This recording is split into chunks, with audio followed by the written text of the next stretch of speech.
السلام عليكم. وصفة النهاردة وصفة من أسهل وأبسط الأكلات. بجد لو مزنوقة في أكلة وما عنديش وقت بتبقى هي الحل المنقذ السريع بالنسبة لي. كفتة الطاسة بمكونات بسيطة جدا بنضيفها على اللحمة المفرومة، بنقلبها لطبق شهي جدا ولذيذ. مش هطول عليكم، يلا نشوف هنعملها ازاي. احتجت نص كيلو من اللحمة المفرومة.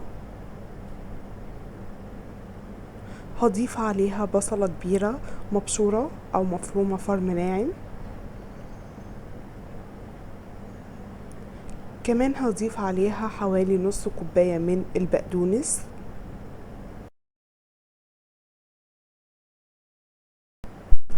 وعشان نربط كل المكونات دي مع بعض هضيف عليها بيضة،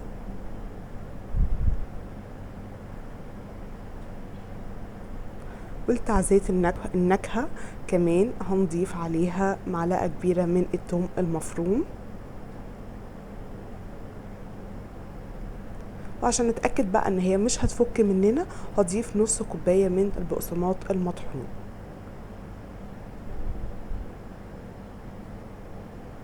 طبعا مش هننسى التوابل بتاعتنا، نص معلقة صغيرة من الملح، فلفل اسود، كاري، بابريكا. هبتدي اخلط كل المكونات دي مع بعض، او بمعنى اصح هبتدي اعجنها كده بايدي كويس جدا لغايه ما احس ان قوام اللحمه المفرومه بقى ناعم، او على الاقل بقيت شبه العجينه. يعني هبتدي افرم كده او امزجهم بايدي او اخلطهم بايدي او اعجنهم بايدي لمده دقيقتين باستمرار.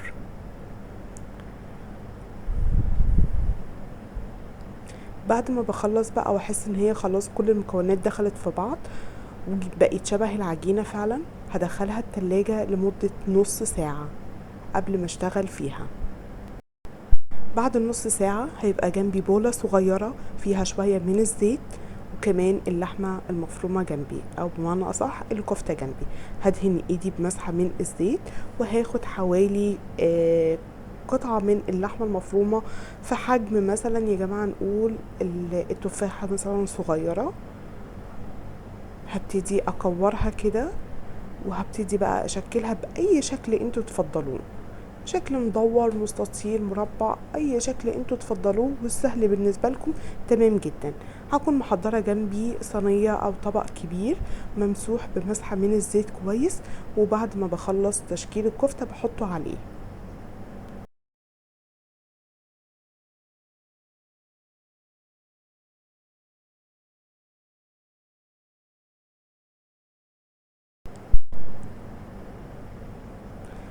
ده جزء من الكميه، هدخله التلاجة تاني مدة نص ساعة في صينية أو طاسة غير قابلة للصق. بنزل حوالي بربع كوباية من الزيت، ما نكترش الزيت لأن هي بصراحة ما بتاخدش زيت كتير. هبتدي أنزل بقى بالكمية بتاعتي من الكفتة. طبعا يكون الزيت سخن، استنى عليه لغاية ما يسخن وابتدي أنزل بالكفتة بتاعتي. ما بتاخدش وقت خالص، يدوب دقيقة أو دقيقة ونص، وابتدي أقلب على الناحية التانية. واللي هيعملها لأول مرة يعني يحاول يظبط النار تبقى أقل من المتوسطة بعد ما يسخن الزيت. وبعد دقيقة ونص بقلبها على الناحية التانية، حتى لو ما أخدتش لون برجع أقلبها تاني عشان تكمل باقي اللون بتاعها. شايفين منظر جميل جدا ومنظر شهي جدا، سهلة جدا، بسيطة، سريعة بجد من غير أي مكونات، وفعلا طعمها شهي جدا. قدمت معاها طاجن كده لسان عصفور، وعملته معاكم في القناة قبل كده كتير. بجد من اشهى الاكلات وكانت اسرعها والذ الاكلات. ده كان وصفة النهاردة، اتمنى يكون نال اعجابكم، واتمنى اللي بيشوفني لاول مرة متنساش يضغط لايك للفيديو، اشترك في القناة ويفعل زر الجرس على الكل، واستنوني في فيديو وصفة جديدة قريب جدا ان شاء الله. مع السلامة.